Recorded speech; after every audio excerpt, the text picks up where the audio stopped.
Warm greetings. Today let's review a case of acute bronchitis. I do feel if I keep the diagnosis a mystery it will level up the thrill, but that leaves the title ambiguous, so wah, wah. Moving forward, let's dive in the case at hand. Here we have Miss F.A., a 35-year-old woman who presents with a persistent cough following an acute respiratory viral infection that began about 7 days ago. Although the nasal stuffiness and sore throat resolved 3 or 4 days ago, the cough has persisted and her sputum has become thick and mucoid. A burning substernal pain is associated with each coughing episode. FA is currently afebrile. Coarse rales and rhonchi are heard on physical examination of her chest, and a tentative diagnosis of acute bronchitis is made. So the background of Miss F.A. seems simple and legit. Let's just evaluate the case accordingly. The first question we ask ourselves as healthcare professionals in this scenario is, how should Miss F.A. even be assessed? On an introductory note, bronchitis is, as the word even suggests, an inflammation of the lining of the bronchial tubes and is frequently classified as either acute or chronic. Acute bronchitis occurs in individuals of all ages, whereas chronic bronchitis is primarily affecting adults.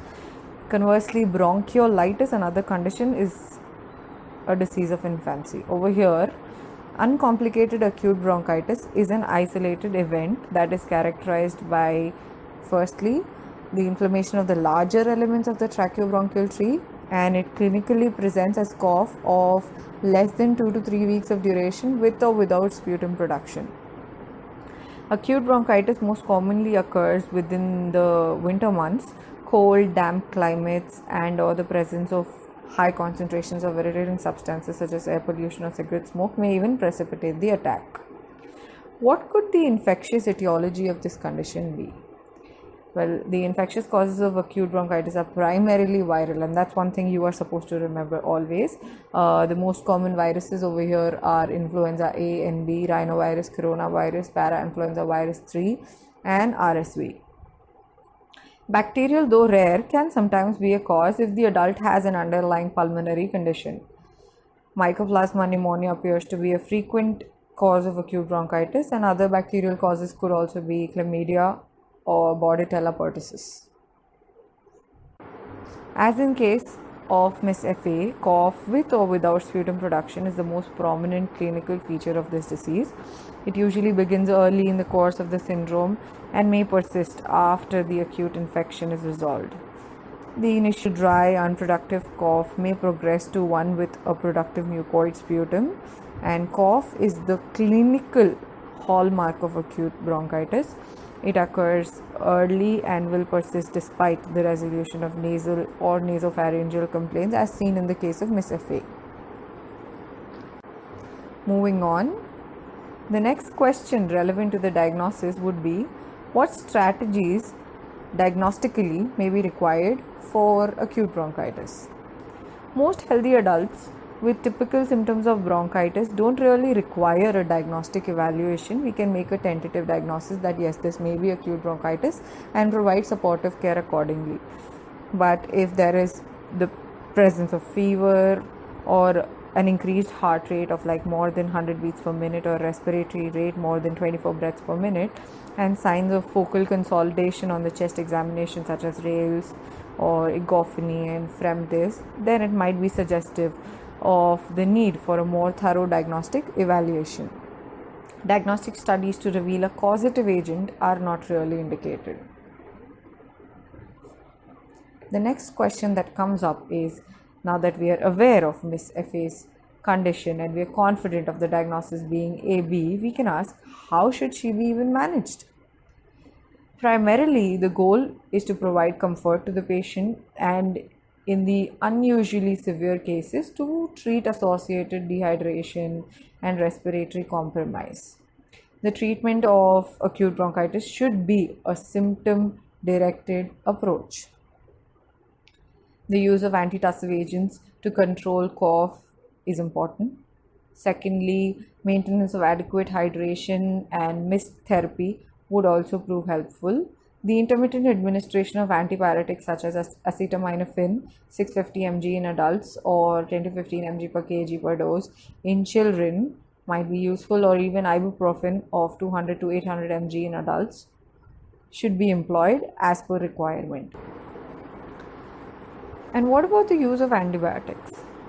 On the basis of the microbiology of acute bronchitis, which we know is primarily viral, it is not surprising that randomized controlled clinical trials have failed to support a role for antibiotic therapy. Meta-analysis confirm no benefit of antibiotic treatment on the illness duration, activity limitation, or work loss, and hence the use of antibiotics is not justified. Yet antibiotics are prescribed for acute bronchitis, predisposing our society to the wrath of antimicrobial resistance, and we have to worry about it. The final question arises: what could warrant the use of antibiotics in the case of MSFA? Routine use of antibiotics in the treatment of acute bronchitis is discouraged, as mentioned previously. However, in patients who exhibit either of these things, first, persistent fever or respiratory symptoms for more than 4 to 6 days, or cough that is severe and prolonged for more than 14 days, the possibility of a concurrent bacterial infection should be suspected and should be evaluated. Antibiotic therapy is directed towards an anticipated respiratory pathogen in such a case. In addition, the one common circumstance for which evidence supports antibiotic therapy in patients with uncomplicated acute bronchitis is the suspicion of pertussis. Unfortunately, no clinical feature allows clinicians to actually distinguish adults with a persistent cough due to pertussis or due to some other issue. Therefore, treatment should be limited in adults where there is a high probability of exposure to pertussis, such as that associated with a documented outbreak. In any of the above case scenarios, Miss FA should be evaluated more thoroughly and may be a candidate for antibiotic therapy if found to be positive. Well, thankfully, Miss FA had profound clinical improvement with supportive care and did not require a course of antibiotics.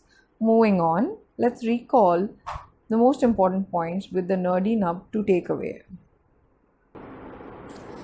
Uncomplicated acute bronchitis is an isolated event characterized by inflammation of the larger elements of the tracheobronchial tree and clinically presents as cough of less than 2 to 3 weeks duration with or without sputum production.